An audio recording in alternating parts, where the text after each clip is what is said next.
పాత్రికేయ మిత్రులందరికీ కూడా చిలుకూరు బాలాజీ వెంకటేశ్వర స్వామి వారి దివ్యమైన ఆశీర్వాదం.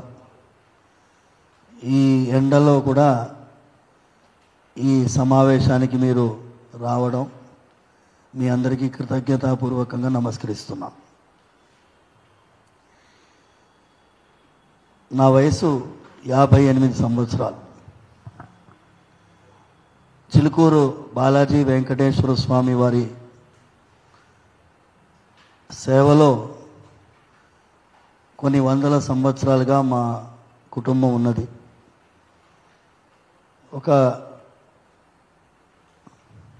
దైవానికి మాకు ఉండేటటువంటి సంబంధం, చిన్న బిడ్డకి తల్లికి ఉండేటటువంటి సంబంధం.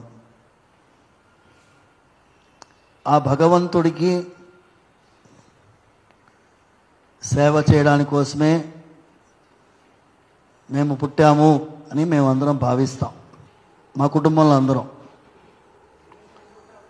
తిరుమల వెంకటేశ్వర స్వామి కలియుగంలో తిరుమల నుంచి స్వయం వ్యక్తంగా చిలుకూరుకి వచ్చి మనందరికీ సులభంగా దొరుకుతున్నాడు చిలుకూరులో. ఇది చిలుకూరు బాలాజీ స్వామి వారి యొక్క స్థల పురాణం. మీ అందరికీ పరిచయమైనటువంటి ఆ దేవాలయం కొన్ని వేల మంది ప్రతిరోజు సందర్శించే దేవాలయం. కొన్ని లక్షల మందికి ప్రతి నెల స్వామివారు వరప్రసాదిగా ఉండేటటువంటి ఆ వెంకటేశ్వర స్వామి అనుగ్రహించేటటువంటి అద్భుతమైన దేవాలయం. స్వామివారు ప్రత్యక్షంగా పలికే దైవం అని మేమందరం భావిస్తాం.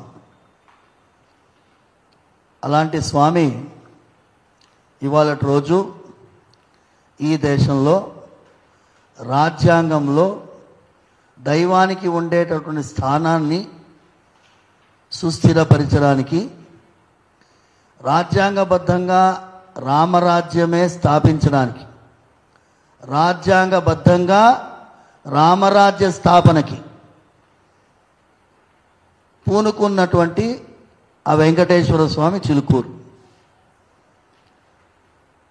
2018 సంవత్సరంలో శబరిమల తీర్పు వచ్చిన తర్వాత